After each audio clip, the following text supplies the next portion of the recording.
Hey everybody, Master Sukuri coming to you from Tokyo, Japan. Good morning, good morning. So many things going on. Today, I want to talk a little bit about the importance of father-son relationships, right? This morning I had a great experience and I thought I'd share that with you guys. And it's part of the process, right? It's part of how we do things and how we move. And I feel that where I am at this point in my life, I can talk a lot better and speak about this in a better situation. So today we're going to be talking about father-son communication levels. This morning, I woke up about 6 o'clock as I generally do and had my cup of coffee, and my son woke up. I talk a lot about him a lot. He's just amazing. Dede. He has recently started doing YouTubing, and he's really into creating shorts, and he would like over the next year to be able to build his brand and his independence as a YouTuber. Now, one, he is incredibly aware of how difficult it will be to be a YouTuber. And I see the connection with capoeira as, it's incredibly difficult to live from capoeira, but I think it's over different reasons. And I'm hoping that after today's conversation, you guys can understand that a little bit better. So he is now trying to get monetization on his YouTube channel, and he's doing shorts. And he's also realized that he needs to do regular YouTube videos too, and he uses a lot of AI and a lot of different things to make these videos, and he's doing a great job. I'm so proud of him. Now, as we were talking about his YouTube channel, and he said to me, Dad, some of the things that you've been saying over the years, I'm starting to really understand as I'm trying to build my own small independent channel, my own small project, my own small entrepreneurial YouTube channel. And I said, well, can you, give me some examples? At the same time, in the morning, we talked about, the importance of these kind of conversations. And I said, as your father, it's very, very important for me and very satisfying and loving that I can have this kind of communication with you. And he went off on a couple of points about things that I had said to him over the years, especially over the last year before he went to Africa and for 3 months to do an internship. He'd actually, I don't know, maybe you guys don't know, but he did an internship at a local textile company run by a woman who was a survivor of the Rwandan genocide conflict. But he said she was a very lovely house mother. He stayed there at homestay and had a very good experience. But he said he learned a lot by going to Africa for 3 months.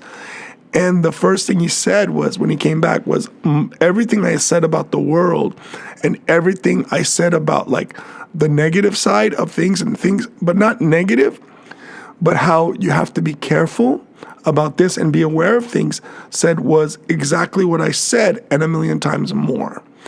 And as a father or as a maestri or as a teacher, we need to understand that most of our students in capoeira are like my son. They're young people, and for the first couple of years, they see you as this godlike figure, this parental figure, this amazing superhero. And my son did capoeira from preschool up until a little bit in middle school, and then he quit. Decided that it's not the path for him, which is fine. But he idolized me as a capoeira teacher, but also as a father. Then there's a second level, which is like, I would say the first level is what we call your beginner capoeira. And here we say from your first cordon to about your yellow. Then once you get a little bit of blue stripes in your cordon, you become an advanced student. And this is where you start to think, maybe I know more, or I'm getting other information, and you don't realize how to process it yet. You're just absorbing. You go and you hear maybe one point you like from another teacher or from another person, and it devaluates what your father or your master or your teacher said. And this is at the middle level. And third level, if you're lucky enough to reach, is where you start to realize and you realize that you've been given the skills during your basic level to interpret, analyze, and internalize the good points for your own personal growth. If you're a capoeira student, your first 3 years of good, disciplined, basic capoeira, well taught, was very good, and then you can take that forward to build on. The truth of the matter, I personally think you learn most of your capoeira movement within your first 3 years, and everything above that is just a variation. And then when you get to that final level, like let's say as a graduated student, you start to think and reflect, as my son did, oh, now that I'm doing my own thing and I'm independent and I'm seeing how actually the world works, or how the capoeira world works, then I have to be more aware of what good advice I got growing up. So I'm going to move away from the capoeira conversation and talk about, being a master is also, for me, part of that is being a good father. And there were some things that I told my son before he went to Africa, I would say about a year ago, when he was just starting to get that independence. And there were things that I said that were, I consider life understanding, simple things, right? And he was like, oh, I'm against that. I don't like that. And he got really emotional and he got really upset. I said, okay, that's fine. And then when he came back from Africa, it's 180. And now it's even better because more now he listens, we talk. And I'm no longer talking to a boy. I'm talking to a young man that I'm happy that as best I could contribute to his positive growth. And we talked a lot about what it is to be an entrepreneur, or how to run your own life so you can be focused. I told him the most important thing is to understand that you got to surround yourself with good people. And he was telling me there's the same expression in Japanese. I can't remember it off the top of my head, but you are judged by the people around you. One thing, right?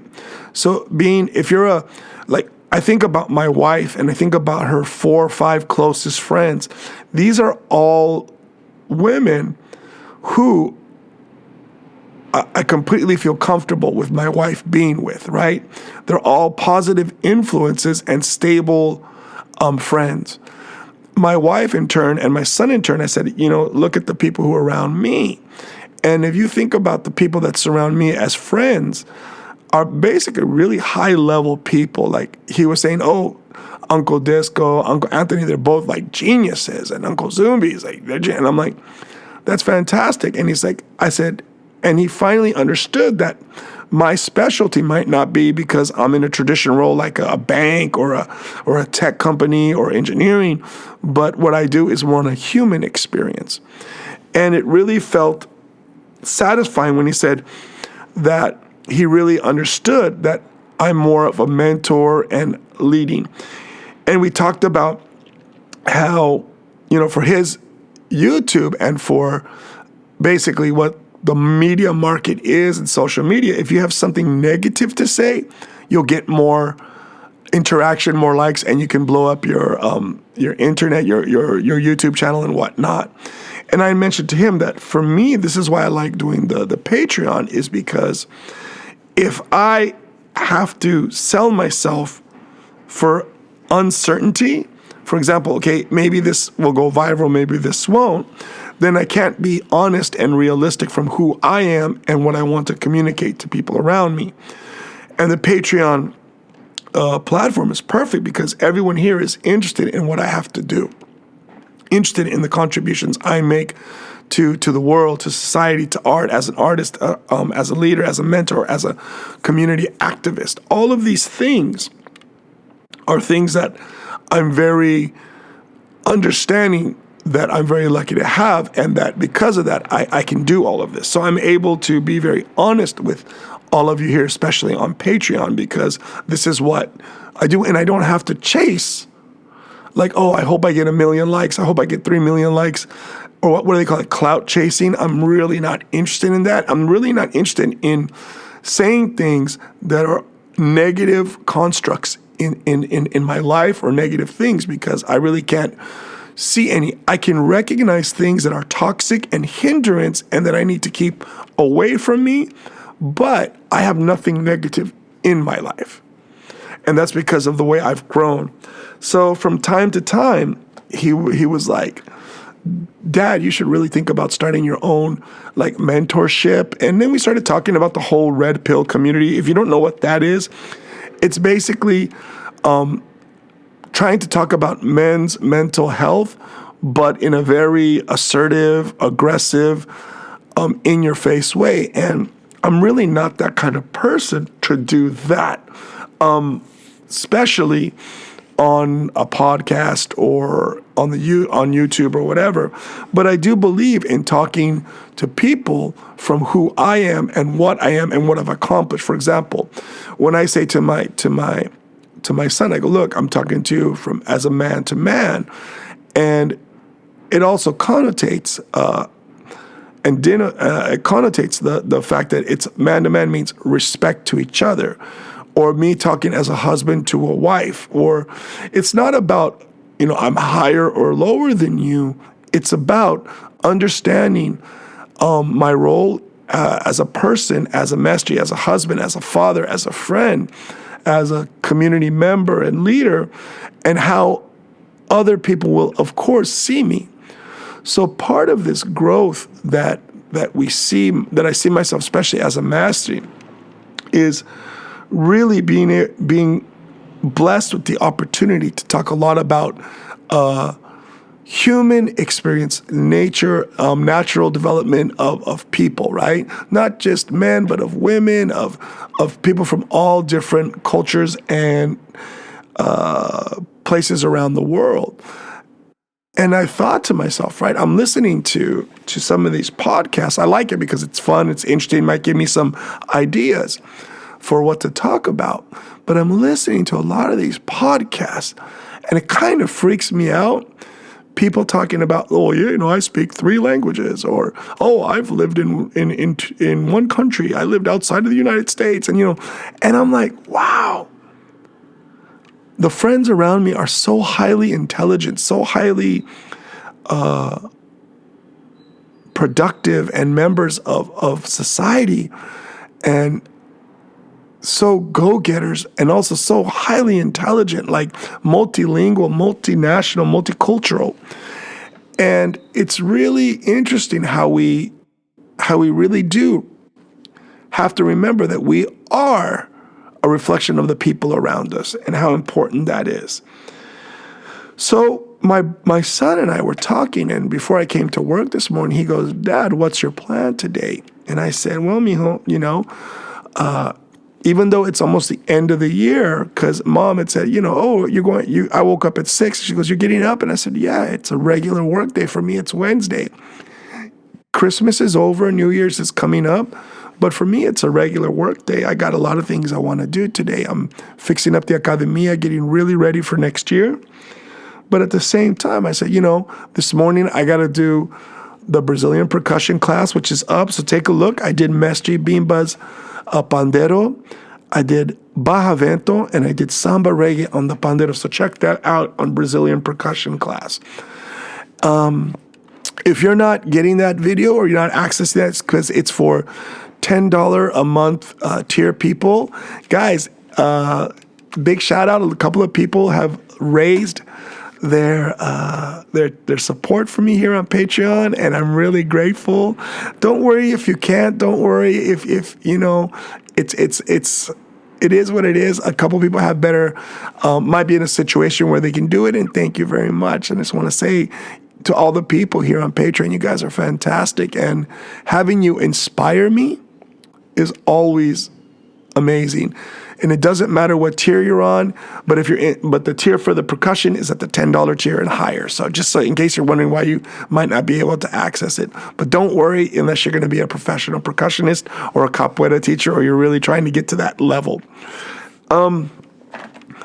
The important thing to take away from what my son and I talked about this morning was, he goes, Dad, how do you evaluate what's how do you look at things when you're dealing with a situation? Because he was telling me about some of his friends, and that when he said to them, "Oh, I'm going to start a YouTube channel," a bunch of his friends said, "Oh, I can help you. Call me. Let's do it together. Oh, let's collaborate."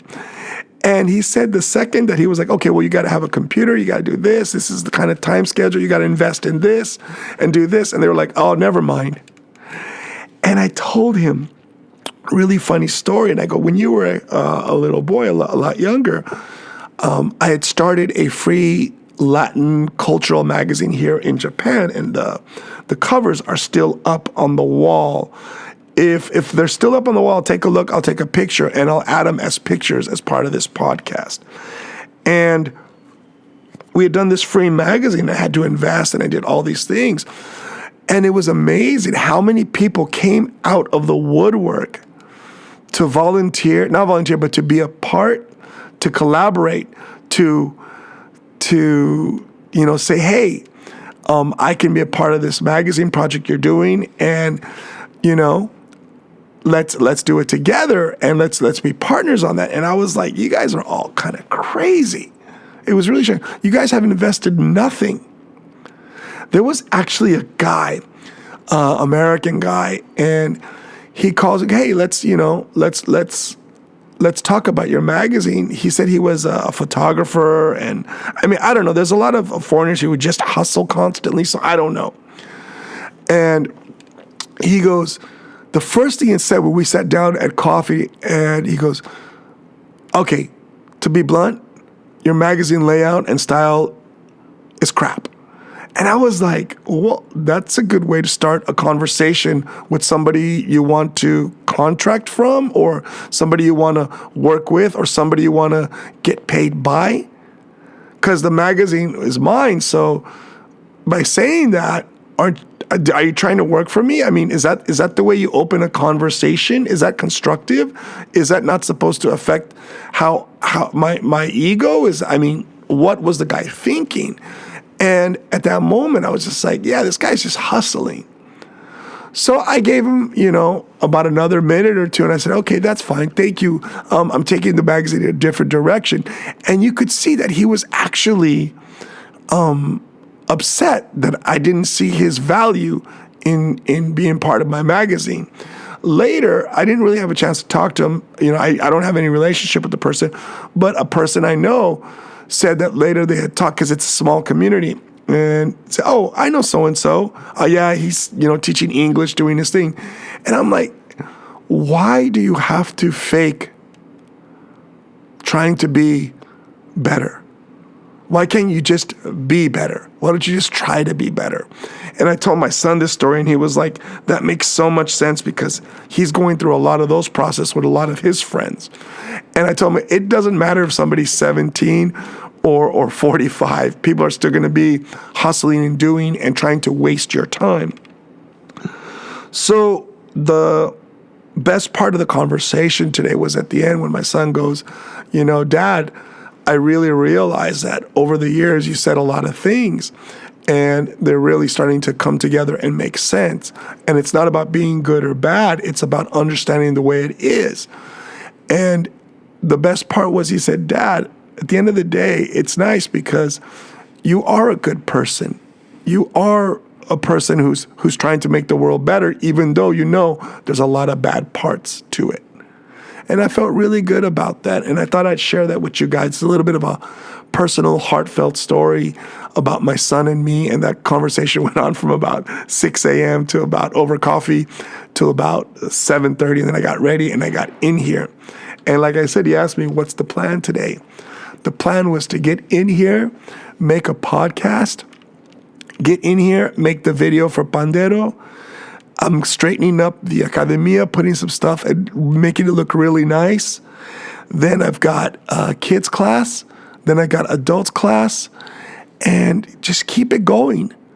Guys, you don't have to pretend to be better. Just be better. Doesn't matter who you are, where you come from, and just be better. Guys, I hope you like this podcast today. Surround yourself with amazing people.